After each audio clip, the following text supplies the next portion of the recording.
ফ্রাইডেতে বাবার বাসায় দাওয়াত ছিল। সকাল, সকাল আমরা সবাই চলে এসেছি বাবার বাসায়। শুধু আমরা না, আমার আব্বুর ৩ টা মেয়ে মানে আমি, আমার বড় বোন, আমার মেঝো বোন সবারই দাওয়াত ছিল। তো বাবার বাড়ি আসলে সাধারণত সবাই একসাথে হওয়া হয় আর সেজন্য খুব আনন্দ হয়। বাচ্চারাও সবাই একসাথে হতে পেরে খুব আনন্দ পায়। তো এবারে বাবার বাসায় আসাটা একটু অন্যরকম ছিল। কারণ আমার বড় দুলাভাই, মেজো দুলাভাই দুজনেই হচ্ছে দেশের বাইরে থাকেন। তো তারা হচ্ছে একসাথে এই ১ম বিয়ের পরে একসাথে বাবার বাড়িতে এসেছে। প্রতিবারই দেখা যায় যে হয়তো মেজো দুলাভাই থাকে, তো বড় দুলাভাই বাইরে থাকে। আর না হয়তো দেখা যায় যে বড় দুলাভাই দেশে থাকে আর মেজো দুলাভাই বাইরে থাকে। তো এই ১ম বিয়ের পরে তারা একসাথে হয়েছে।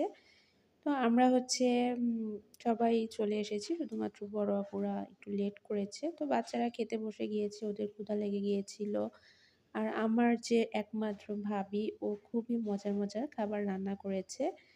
তো খাওয়া-দাওয়া দুপুরের খাওয়া-দাওয়া শেষ করে যে বিকালের আয়োজনও করেছিল, ও খুব মজার, মজার নাস্তা রেডি করেছে আর খুব মজার পিঠা বানিয়েছিল।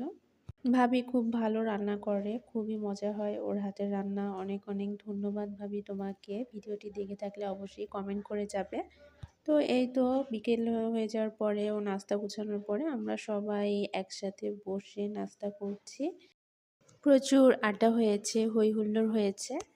এই তো এভাবেই আনন্দ উল্লাসে কেটে গেল সারাটা দিন। তো আমার ভিডিওটি আজ এই পর্যন্তই। সবাই ভালো থাকবেন, সুস্থ থাকবেন। আল্লাহ হাফেজ।